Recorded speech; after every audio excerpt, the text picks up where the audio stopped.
잠언 제27장 오늘 14절부터 27절 말씀입니다.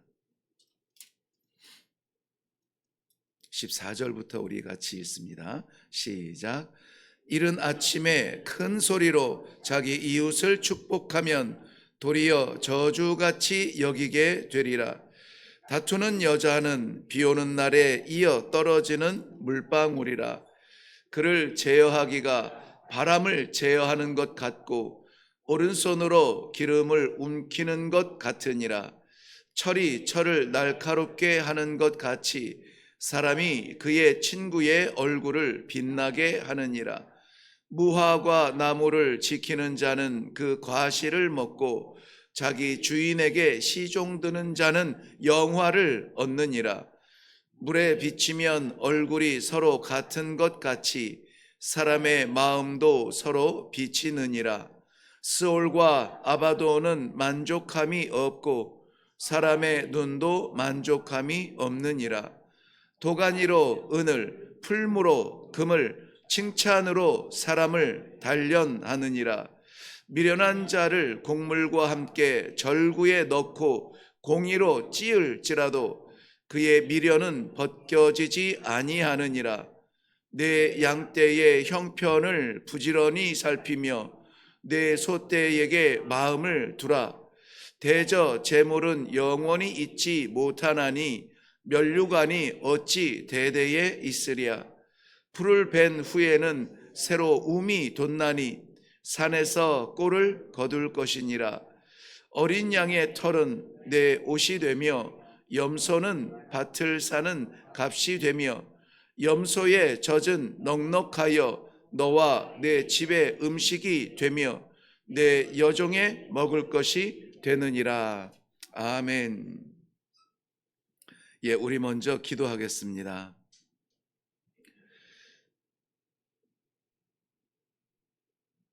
이렇게 살기를 원합니다. 주님께서 하라 하면 하고 하지 말라 하면 하지 않고 주님과 눈 마주치며 주 뜻대로 살기를 원합니다.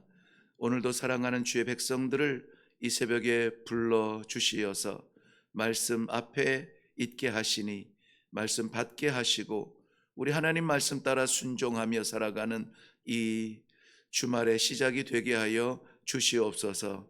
언제나 어디서나 우리와 동행하실 주님을 사모하오며 예수님의 이름으로 기도하옵나이다. 아멘.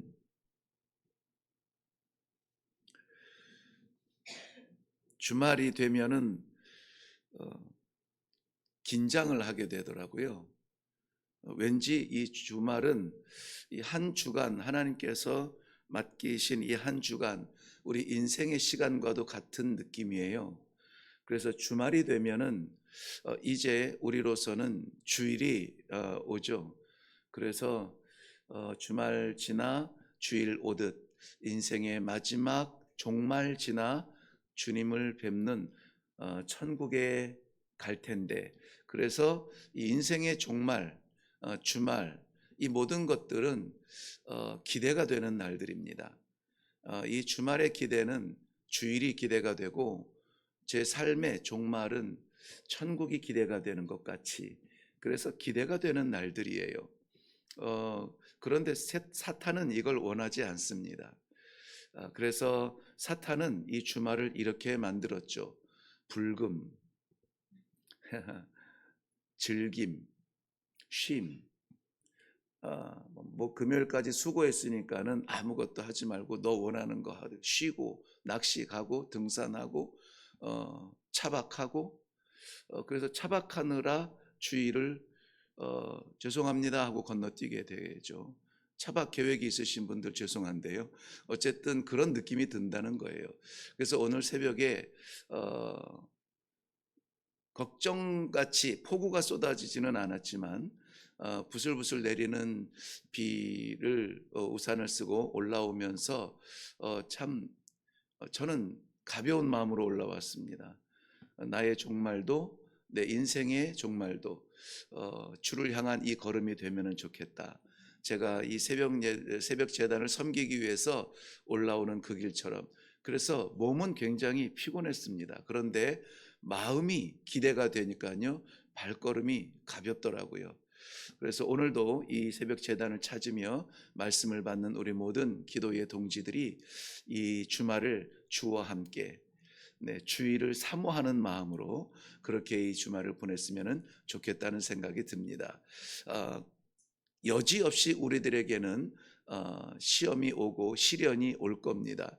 그런데 우리는 그 시험과 시련 때문에 무너질 사람들이 아니라 그것을 통하여서 오히려 어떻게 된다고요? 단련하고, 그 모든 연단을 통하여서 단련하고 정금처럼 우리 하나님 앞에 찬란하게 빛날 사람이라고 하는 이 성도의 정체성, 이 자부심을 가지고 오늘을 좀 살아가면 좋겠습니다.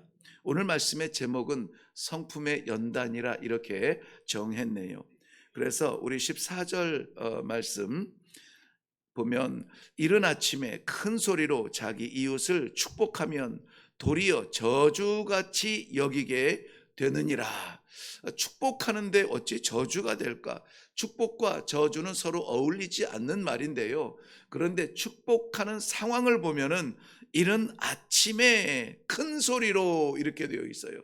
그러니까는 이 축복은 뭔가 이 진심 어린 간절한 축복이 아니라 오히려 이 형식적이며 심지어는 조금 지나치게 제가 생각할 때는 조롱하듯 이렇게 해서 하는 축복, 이것은 결국은 오히려 상대방의 마음을 닫게 된다는 것이죠. 마음을 닫는다는 거예요. 그래서 우리가 지혜를 가지고 이 하루를 시작하는 이 첫 말씀이 얼마나 귀한지 몰라요. 오늘 그래 우리가 한마디를 할지라도 진심 어린 마음으로, 사랑하는 마음으로, 진리를 전하는 마음으로 이렇게 해서 우리의 목청과 혀와 한마디가 쓰임받기를 원합니다. 그런데 우리 안에 진리가 있습니까? 우리 안에 선함이 있습니까? 우리는 본능적으로 우리의 것을 차지하려고 합니다. 본능적으로 우리의 욕심을 채우려고 합니다. 만 가지를 얻었어도 한 가지 저 선악과를 따먹고 싶은 것이 우리의 사람의 욕심이에요. 그런데 어떻게 하면은 이 진심으로 말할 수 있습니까? 어떻게 하면은 상처가 아니라 위로를 줄 수 있는 데 쓰임 받는 말이 될까요? 우리가 또다시 오지 않을 것 같은 관계 속에서 또다시 오지 않을 것 같은 그 시간에 어떻게 하면은 나를 통하여 상대를 살릴 수 있을까? 우리가 할 수 있는 것은 아닙니다. 그래서 자칫 잘못하면은 이 목사는 늘 자신의 연약함, 이렇게 약자처럼 보인다고 이야기하겠지만, 그런데요, 나는 약합니다. 맞습니다. 나는 약하고 나는 불의하고 나는 부족한데 내가 우리 아버지 손을 붙잡고 있어요. 여러분, 어린 아이들 이 아장아장 이제 세상 잘 모르는 아이 손을 잡고 이 손꼭 잡고가 할 때 그 아이들이 동네에서 노는 친구들을 바라보는 이 든든한 우리 아빠야, 우리 엄마야 하는 것, 손을 더 꽉 잡는 이 아이의 모습을 볼 때에 아이를 연약하다고 보지 않습니다. 그 부모를 신뢰하는 사랑스러운 눈빛으로 그 아비와 어미가 자녀를 보지 않겠습니까? 내가 할 수 있다고, 그래 한번 해봐, 한두 번 이렇게 할 수는 있지만은 그게 길어지면은 부모님은 마음이 아파요. 내가 있는데 내가 도와줄 수 있는데, 완전하게 성숙하지 아니하는 성도들이 내가 할 수 있다고 뛰쳐나가는 것보다 오늘도 겸손하게 아버지 나를 잡아주세요. 나는 실수가 많습니다. 나는 정성을 다해서 사랑을 전할지라도 말에 오류가 많습니다. 아버지, 내 입술을 주장해 주옵소서. 이렇게 기도할 때에 하나님께서 오늘 만나는 모든 순간마다 우리를 통하여서 내뱉는 한마디가 생명이 되고 위로가 되고 사랑이 되고 격려가 되는 그러한 데 쓰임받을 수 있는 좋은 나팔이 되기를 바랍니다. 15절 이후에 보면은 참 재밌는 표현이 있어요. 다투는 여자는 비 오는 날에 이어 떨어지는 물방울이라 그랬습니다. 비 온 후에 떨어지는 물방울이면은 참 좋을 것 같은데요. 다투는 여자하고 비유를 하고 있다는 것이죠. 비가 왔을 때, 비가 올 때야 비가 오나 보다 하겠지만은 이 그 비 온 후에 처마에서 떨어지는 그림을 한번 보세요. 어떤 소리가 날까요? 똑, 똑, 똑, 똑, 또다시, 또다시, 또다시. 계속해서 반복해서 이야기해요. 지혜로운 여인은 말하지 않아도 따라오게 만드는 그러한 삶의 평안함이 있죠. 어, 아침부터 죄송합니다만은 저는 될 수 있으면은 집사람이 하는 말에 내가 다른 생각이 있어도 일단 따르고 보려고 해요. 저는 용감한데 집사람은 지혜롭더라고요. 그래서 이 삶에서 제가 많이 이 안정을 누리고 삶에서 그래도 인정을 받고 이런 것은 저의 무엇이 아니라 집사람의 컨트롤. 그래서 제가 49, 집사람이 51. 네, 그렇게 늘 말씀드리잖아요. 그런데 집사람은 말을 많이 하지 않아요. 네, 제가 알아서 기게 만들죠. 이것이 지혜인 것 같아요. 그렇지 않습니까? 너무 죄송해서 제가 웃음도 안 나오는데 다투는 여자는 한번 자기가 불평하다고, 자기가 뭐 부족하다고, 필요하다고 이렇게 외치는 그러한 자기의 필요를 말하는 여인이 아니라 계속해서 반복적으로 쫓아다니면서 잊을만 하면 계속해서 말하는 거예요. 우리 가운데 그런 분은 없겠지만 혹시 습관적으로 계속적으로 반복적으로 말하는 습관이 있다면은 오늘 이 말씀을 통해서 지혜를 얻으시기를 바랍니다. 그래서 이 귀한 관계 속에서 하나님께서 쓰실 수 있는 그 한마디, 그 눈빛, 그 손길, 이것으로 오늘 귀한 사랑의 도구로 쓰임 받을 수 있기를 바랍니다. 귀한 기회를 주어도 그것을 얻지 못하는 사람들이 얼마나 많은지 몰라요. 그 사무엘상에 보면은, 이 사무엘상 2장에 보면 엘리의 두 아들이 있죠. 홈리와 비느하스가 있습니다. 저들은 어쨌든 제사장의 직분을 받고 일을 하게 되는데요. 직분을 받았다고 해가지고 영광스러운 것은 아니에요. 저들은 직분이 감당할 수 있는 특권을 가지고 하나님께 올려드릴 제물을 먼저 자기들이 취하고 성막문을 지키는 여인들과 동침하며 그 자기들의 위치를 오판하고 또 이 오산함으로 말미암아서 오히려 하나님께 저주를 받게 되는, 제사장임에도 저주를 받게 되는, 그래서 목사이며 또 장로이며 성도로서 이 마지막 시대에 부름받았음에도 불구하고 부끄러운 삶이 없지 않다는 것입니다. 그래서 이 말씀을 묵상할 때에 뜨끔뜨끔하면서 좀 마음이 졸였어요. 그럼에도 불구하고 이것은 우리를 깨트리는 말씀이 아니라 우리를 세우는 말씀이다. 우리를 부끄럽게 해서 저 구렁텅이에 빠지게 하는 것이 아니라 오히려 거기서 건져주시는 생명의 말씀이다. 참으로 귀한 감사의 마음으로 이 말씀을 묵상했습니다.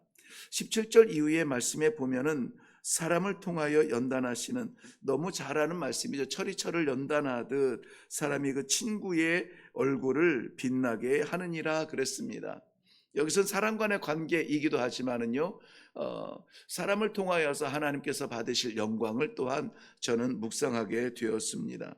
사람은 사람을 통해서 빛나게 된다는 말씀은 우리가 얼마든지 이해할 수가 있습니다. 그런데 나아가서 우리가 하나님의 그 얼굴의 영광을 찾아드릴 수 있다, 세상에 보여드릴 수 있다 말씀드렸죠. 세상은 하나님을 절대 볼 수가 없습니다. 왜냐하면 그리스도를 통하여서 우리에게 허락하신 성령이 아니면 하나님을 아버지라고 부를 수 있는 사람이 없다고 했습니다.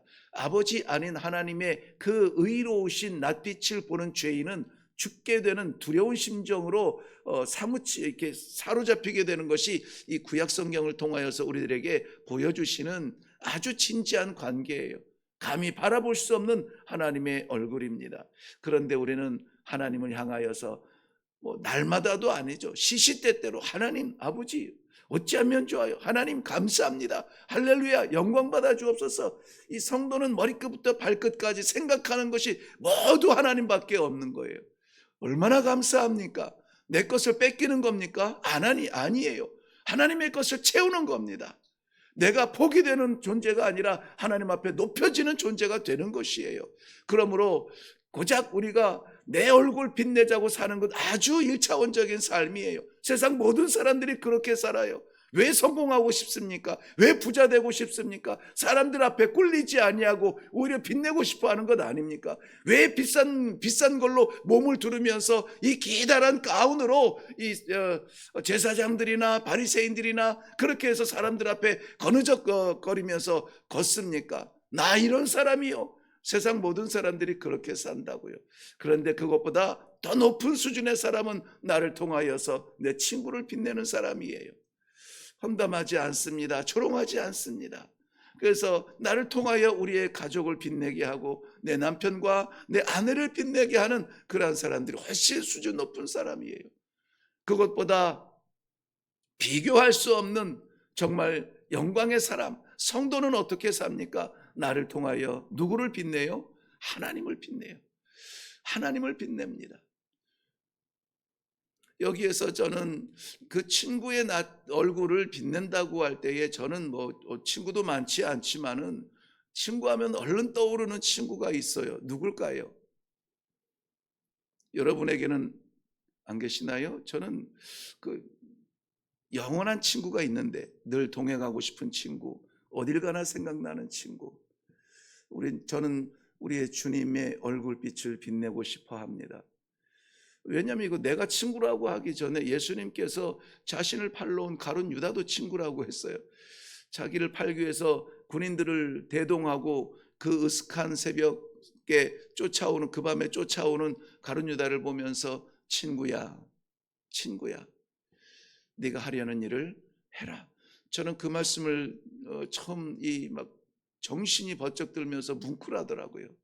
그랬구나. 내가 잘해서 친구가 아니라 나는 못되고 나는 못났는데 주님은 여전히 나를 친구야 잘하고 있어, 열심히 하고 있어.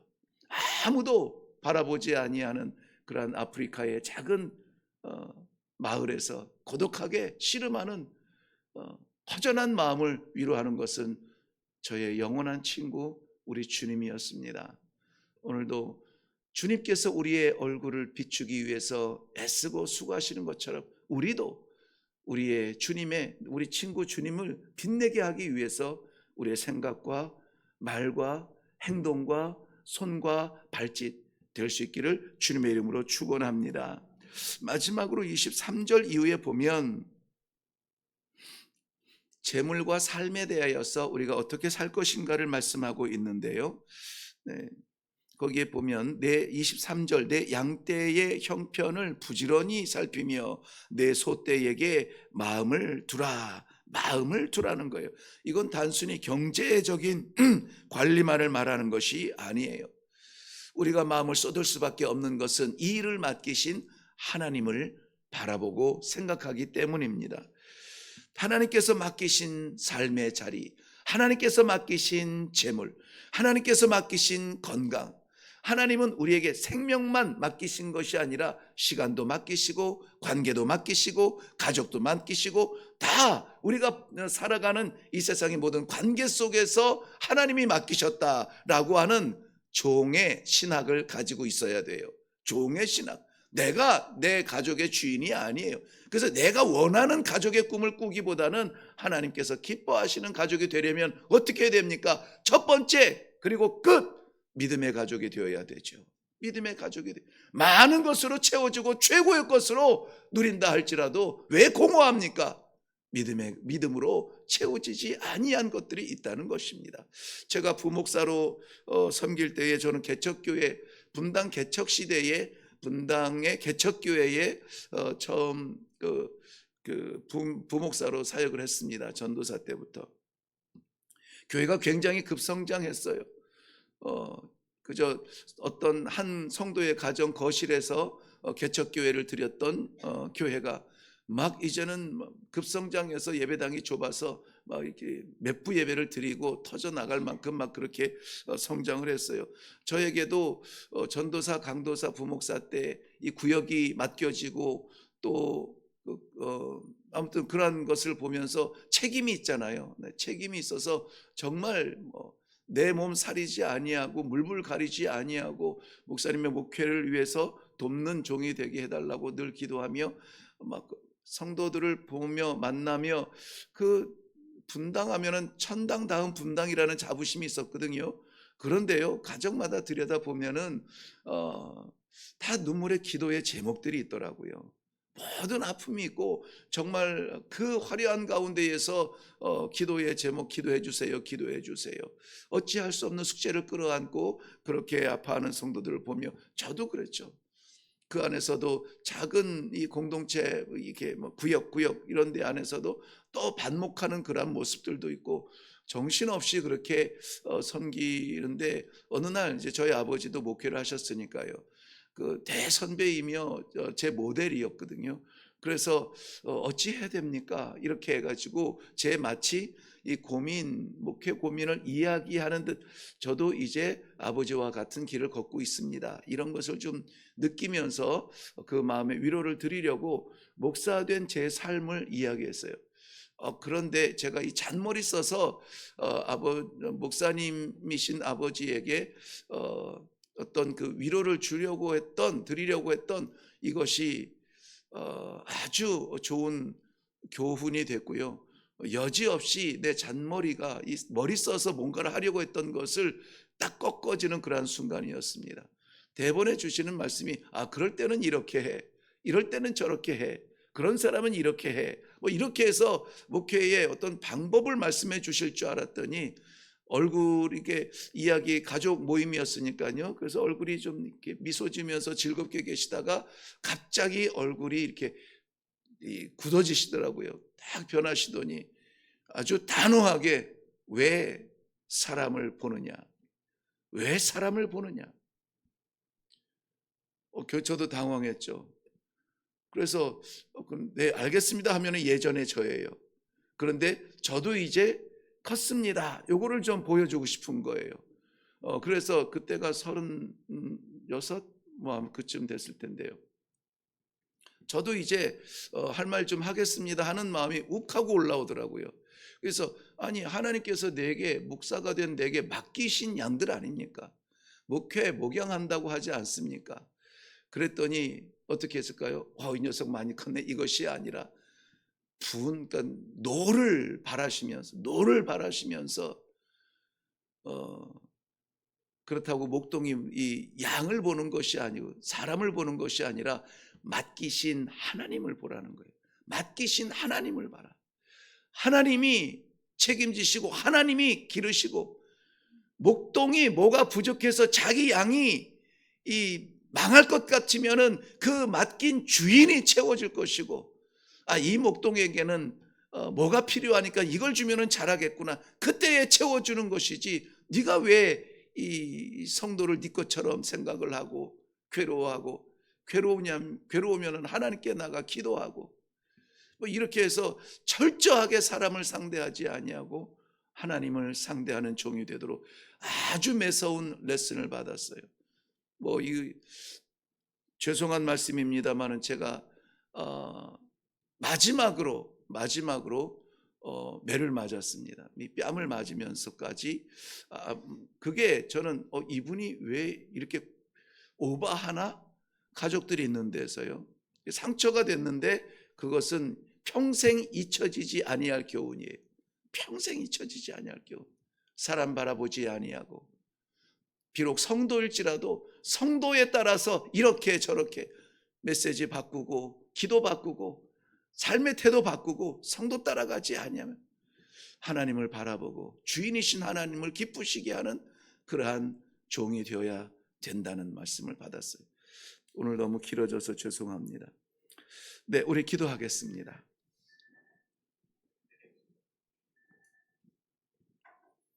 늘 생각했던 귀에 울리는 너희는 먼저 그의 나라와 그의 의를 구하라. 그리하면 이 모든 것을 너희에게 더하시리라. 더해지고 싶은 세상 것들만 우리가 마음 분주했는데 하나님의 나라, 하나님의 백성, 결국은 하나님을 위하여서 우리의 이 주말을 보내고 싶습니다. 이 마음 갖게 하시니 감사합니다. 어디를 가든지 무엇을 하든지 우리의 형편이 지금 걱정 속에 있든지 고통 속에 있든지 기쁨 속에 있든지 기대 속에 있든지 하나님 만날 날을 사모하며 준비하는 귀한 주말이 되게 하여 주시옵소서. 허락하신 건강이 무너져도 감사합니다. 맡기신 재물이 빠져나가도 감사합니다.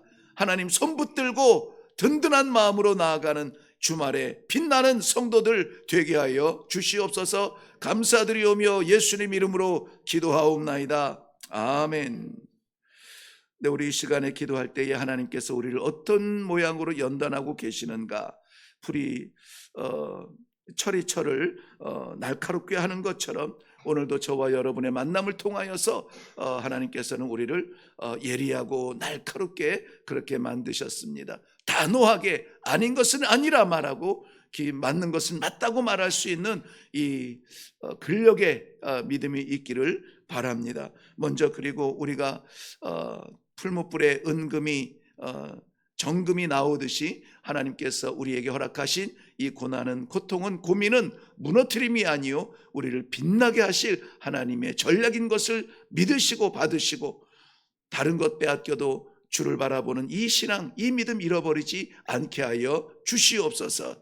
우리가 시간에 같이 기도하고 나아가겠습니다. 특별히 새롭게 시작하는 이 대한민국의 이 정치적 안정과 또 그 안에 보내신 기독교인들, 이 국회에 보낸 기독교인들 제사명 잘 감당하게 하여 주시옵소서. 우리나라와 민족을 위하여서 기도하시고 이 주말에 우리 가족들 만나며 어떤 계획이 있을 텐데 그 가운데에서 내가 복음의 빛으로 쓰임받게 하여 주시옵소서. 하나님의 사랑의 도구로 쓰임받게 하여 주시옵소서. 나를 통하여 하나님의 얼굴을 빛나게 하는 그러한 일에 쓰실 수 있도록 하나님 나를 드립니다. 받아 주옵소서. 우리 다 같이 기도하며 나아가겠습니다. 기도합니다.